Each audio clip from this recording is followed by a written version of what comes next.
देखिए, आज इस्लाम आबाद की इंसदाद दहशत गर्दी की खसूसी अदालत ने जब समाअत शुरू की चेयरमैन तहरीक इंसाफ इमरान खान की दरख्वास्त ज़मानत पर, तो सबसे पहले जो उनके वकील हैं बाबर अवान, जब वो रोस्टम पर आए तो उन्होंने पुलिस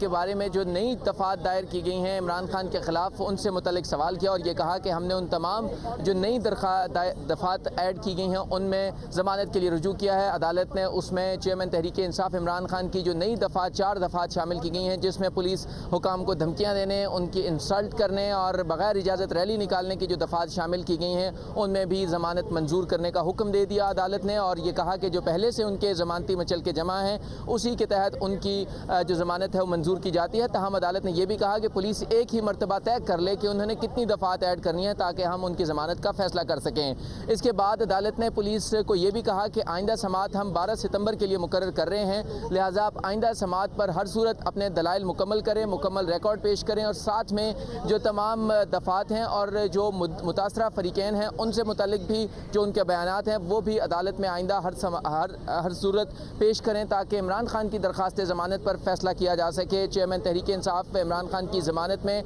12 सितंबर तक तौसीक़ कर दी गई है और साथ में अदालत ने यह भी सवाल किया कि जो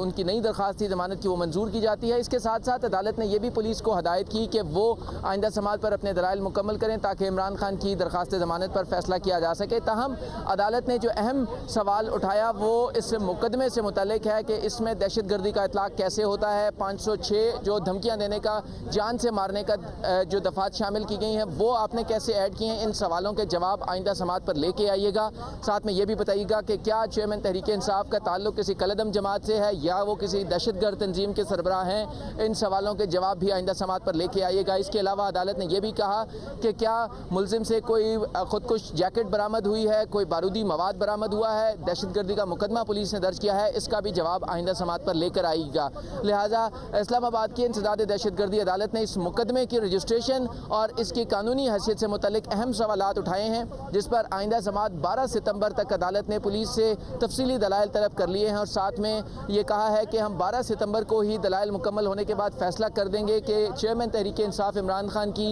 इस दहशतगर्दी के मुकदमे में ज़मानत मंजूर की जानी है या नहीं की जानी। इस बात का फ़ैसला 12 सितंबर को हर सूरत कर दिया जाएगा और उसी रोज़ साथ में पुलिस जब दलाइल मुकम्मल कर लेगी तो इस ज़मानत का फ़ैसला भी होगा। लिहाजा अदालत ने साथ में पुलिस को जो नई ज़मानत की दरख्वास्त दायर की गई है उस पर नोटिस भी जारी कर दिया है और उस पर भी जवाब तलब कर लिया है कि कैसे नई जो दफ़ात शामिल की गई हैं वो कैसे ऐड की गई हैं और वो जुर्म कैसे इर्तिकाब हुआ है। इस बात का भी जवाब पुलिस आइंदा समाअत पर लेके आए। लिहाजा इंसदाद दहशतगर्दी की अदालत ने आज चेयरमैन तहरीक इंसाफ इमरान खान के ख़िलाफ़ दहशतगर्दी के मुकदमे में जो उनकी ज़मानत की दरख्वास्त थी उस पर समाअत 12 सितंबर तक मुलतवी कर दी है और साथ में उनकी नई दफ़ात के तहत जो दर्ज होने वाली दफ़ात हैं उनके तहत ज़मानत मंजूर कर ली है। पुलिस को नोटिस जारी कर दिया है और साथ में 12 सितंबर तक उनकी ज़मानत में तौसीक़ कर दी है अदालत ने और साथ में पुलिस को हदायत की है कि वो आइंदा समाअत पर हर सूरत तैयारी के साथ आएँ और मुकम्मल दलाइल दें ताकि आइंदा समाअत पर ही इमरान खान की ज़मानत का फ़ैसला किया जा सके। लिहाजा आइंदा समाअत अहम होगी क्योंकि पुलिस से बहुत अहम सवालात किए हैं इस्लामाबाद की अदालत ने और ये कहा है कि पुलिस ये साबित करे कि कैसे उन्होंने इमरान खान के बयान पर दहशतगर्दी का मुकदमा दर्ज किया और दहशतगर्दी की दफ़ात शामिल की और उसके बाद फिर 4 नई दफ़ात को शामिल किया। इन सवालात के जवाबात भी पुलिस आइंदा समाअत पर लेके आए और साबित करे कि कैसे ये दहशतगर्दी का मुकदमा बनता है। लिहाजा इंसदाद दहशतगर्दी अदालत ने अब चेयरमैन तहरीक इंसाफ इमरान खान के खिलाफ खातून जज को धमकियां देने पर जो दहशतगर्दी का मुकदमा दर्ज किया है उसकी समाअत 12 सितंबर तक मुलतवी कर दी है और आइंदा समाअत पर मुकदमे जो है वो बहुत अहम होगी। बहुत शुक्रिया आमिर सईद अब्बासी, हमें तमाम तर सूरत हाल से आगाह कर रहे थे।